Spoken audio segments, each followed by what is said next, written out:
Bonjour et merci de votre fidélité sur la web télévision Mazlek Info. Les titres du journal.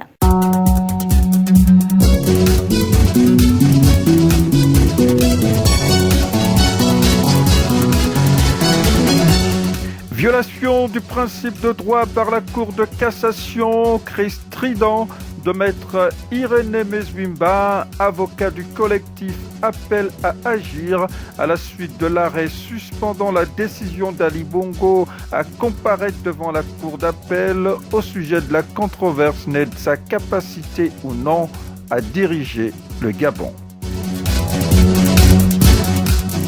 Spectre de génocide intellectuel sur le Gabon, clairon sonné par la Convention nationale des syndicats du secteur éducation CONACYCED face à la décision du gouvernement de rouvrir l'école aux élèves de classe de terminale dans des conditions de sécurité Covid qui prêtent à polémique.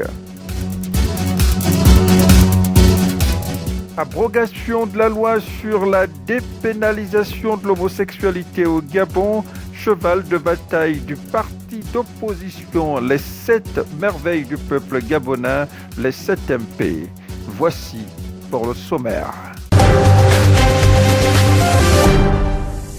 La Cour de cassation mise à l'index pour défaut de respect de la règle de droit par l'avocat de la défense du collectif appelle à agir dans l'affaire l'opposant à Ali Bongo sur sa capacité à diriger le Gabon après son AVC d'octobre 2018.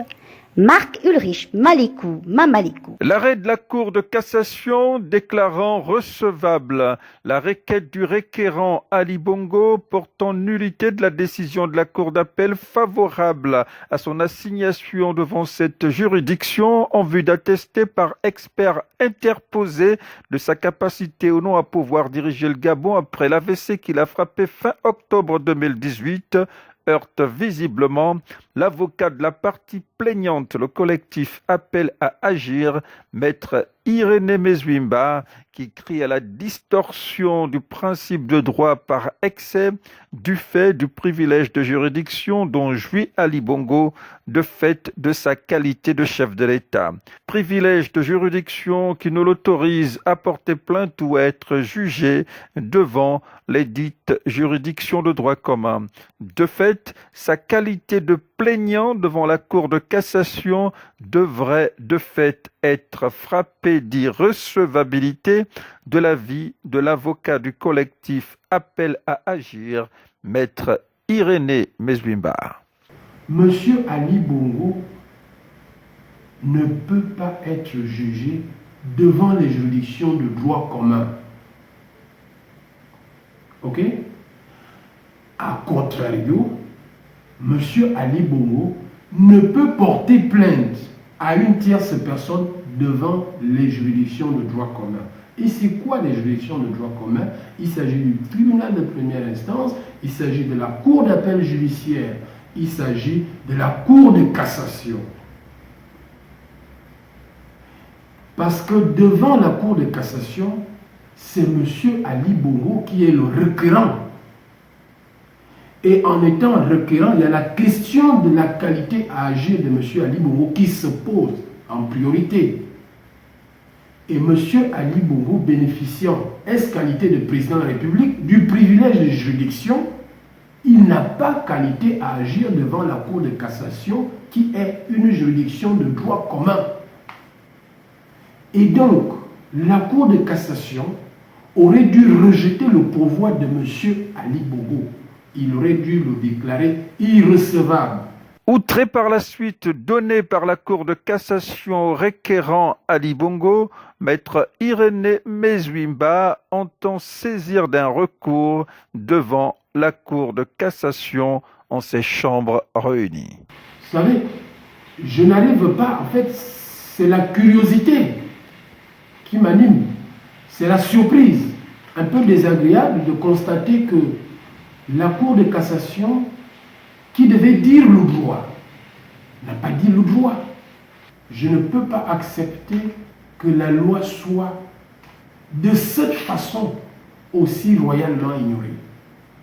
C'est pourquoi, avec mes clients, en accord avec eux, nous allons dans les tout prochains jours saisir la Cour de cassation en ces chambres réunies d'un recours contre cet arrêt de la deuxième chambre civile de la Cour de cassation qui, de notre point de vue, n'a pas lieu d'être.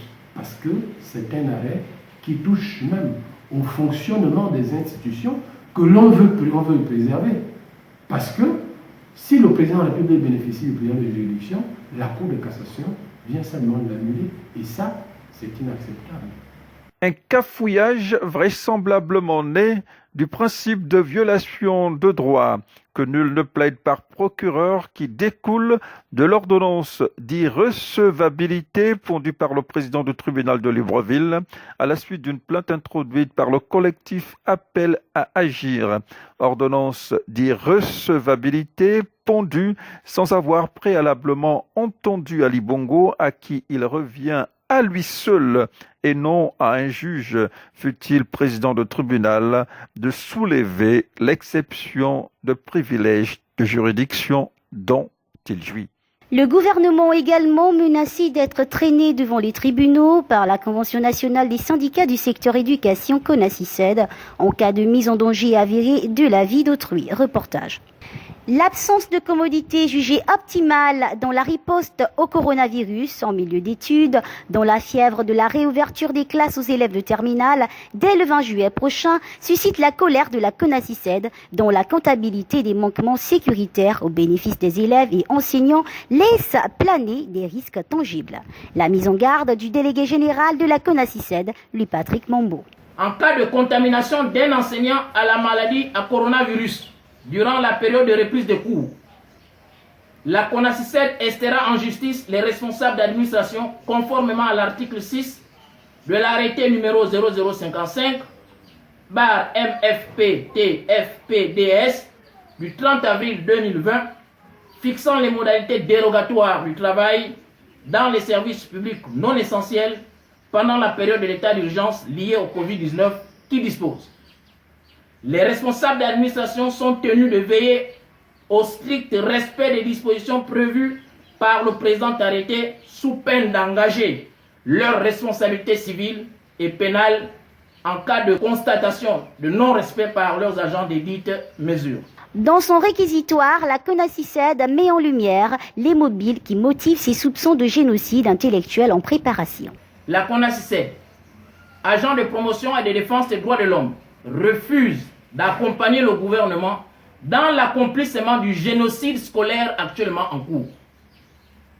C'est pourquoi elle exige du gouvernement la maîtrise de la pandémie Covid-19 avant toute reprise de cours, l'administration d'un remède à titre préventif et curatif tel que la fagaricine, le Covid organique ou la pivirine à toute la population gabonaise en général et aux enseignants et élèves en particulier. Le suivi du respect de toutes les mesures barrières par les populations, l'octroi de l'indemnité Covid-19 aux enseignants qui reprendront les cours car ils seront exposés au risque de contamination de la maladie. Une sortie placée sur le sceau de l'article 26 de la Déclaration universelle des droits de l'homme qui dispose notamment que toute personne a droit à l'éducation qui doit être gratuite en ce qui concerne l'enseignement élémentaire et fondamental. Également appelé à comparaître devant le tribunal de première instance de Libreville, le Bureau gabonais des droits d'auteur dit Bugada. Estis en justice par les artistes gabonais pour retention des droits d'auteur. Après une première audience le 6 juillet dernier, les parties sont convoquées à nouveau à la barre le 20 juillet prochain. Au nom des plaignants, l'artiste compositeur et chanteur Jean-Marie Edzom, vénérable Edzom de son nom d'artiste. Les droits d'auteur existent, le bureau est en place. Les textes sont là, mais apparemment, rien ne se fait pour que les artistes puissent toucher leurs droits d'auteur. Il y a des redevances qui sont perçues par le Bugada, mais on se demande pourquoi on ne paye pas les artistes. Et je demande à tous les artistes vraiment d'être avec nous parce qu'il s'agit d'un combat qui concerne tous les artistes gabonais. L'interpellation par la police judiciaire du leader du principal syndicat du ministère des Eaux et Forêts, Didier Atom-Bibon, suscite la sortie du bois de la Confédération syndicale dynamique unitaire qui exige sa libération immédiate et sans condition. La justice dans ce journal, c'est également l'abrogation de la loi portant dépénalisation de l'homosexualité au Gabon qui est sollicitée par le parti d'opposition, les 7 merveilles du peuple gabonais, 7MP. Ismaël Mitumba. Non à l'adoption de loi à rebours des codes sociaux gabonais, principal levier activé par le parti d'opposition les 7 merveilles du peuple gabonais, les 7MP, dans son offensive contre la dépénalisation de l'homosexualité. Ajoutons à son chapelet de récrimination le rejet populaire de ce projet de loi et son opposition aux valeurs cardinales qui président à la mise en place du 7MP. Joël Ngweneni Nzenguma, président du 7MP. Le 7MP est contre la dépénalisation de l'homosexualité. Cette décision, qui se trouve être unique, doit purement et simplement être rejetée. En d'autres termes, la loi irrélative votée récemment doit être abrogée. Le 7MP trouve sa justification dans les valeurs cardinales qui le fondent. En effet, la base idéologique du 7MP s'appuie sur les valeurs suivantes. 1. La conscience devant Dieu et devant l'histoire, qui demeurent les témoins de nos actes. 2. L'humanisme qui exalte la dignité de la personne humaine. 3. La famille, dont le père est de sexe masculin et la mère de sexe féminin. 4. La sécurité alimentaire, avec une agriculture suffisante pour tous les Gabonais. 5. La quête d'une société plus juste pour un Gabon équitable. 6. Le patriotisme qui fonde l'amour pour la patrie et la défense de ses intérêts. 7. Enfin, la diplomatie des frères qui plaide pour la fraternité humaine malgré les différences. Le 7MP tient à dire avec force et détermination qu'il s'engage à œuvrer pour l'abrogation de cette loi qui est clivante et fortement contestée par la majorité des Gabonais. Voué aux gémonies, les politiques et personnalités favorables à cette dépénalisation, invitation lancée par le 7MP au peuple gabonais. Pour cela, le 7MP encourage vivement ses membres à soutenir aujourd'hui et demain les combats justes menés par les communautés religieuses et les associations de la société civile en vue de stopper les dérives dictatoriales des tenants du pouvoir et d'arrêter leurs tendances arbitraires, car elles sont toutes inconstitutionnelles et non conformes aux aspirations de la majorité des Gabonais.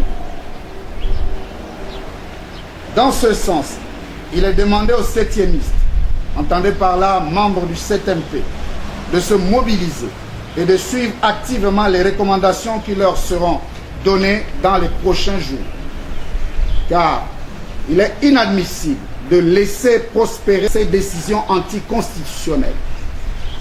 Parmi les dispositions à combattre, il y a les articles 221 et 267 du nouveau code pénal qui respectivement sanctionnent avec armes, avec mépris et avec sévérité les ministres du culte et les citoyens au seul motif qu'ils ont usé de leur liberté d'expression en critiquant les actes et les décisions des autorités ou en contestant la nationalité douteuse de certains Gabonais.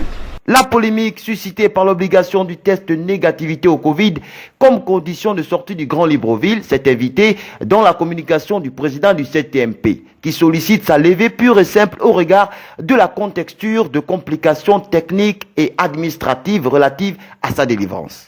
Dans la rubrique Vue sur le net, la photo du jour est celle de la panafricaniste engagée Nathalie Yamb, dont la pensée du jour est, je cite, « C'est quand elle monte sur les épaules de l'Afrique que la France est grande. La rupture est en marche. Il est temps que Paris apprenne à marcher sans ses béquilles africaines et que l'Afrique s'envole libérée de son fardeau. » Fin de citation. Dans la vidéo du jour, étalage de la complainte d'une mère et grand-mère en difficulté face à l'éventualité de voyage entre Port-Gentil, capitale économique du Gabon, et Libreville, en vue de la prise en charge de son petit-fils né avec des malformations au niveau de la tête. Je voudrais voyager avec mon problème. Le problème qui me met aujourd'hui là face aux médias, c'est parce que ma fille a fait un enfant hydrocéphalé. Et cet enfant-là a été évacué sur Libreville. Sous prétexte de dire que nos structures sanitaires de Port-Gentil, il n'y a pas de spécialistes pour pouvoir s'occuper de ce nouveau-né. Ils m'ont demandé de faire la lettre au gouverneur. Je me suis adressée à monsieur le gouverneur. J'ai écrit. Monsieur le gouverneur a signé le papier. J'ai pris, on m'a appelé, récupérer le papier du gouverneur, ce qu'il a signé. Je suis allée avec ce même papier, là où on paye les billets, à l'ancien port.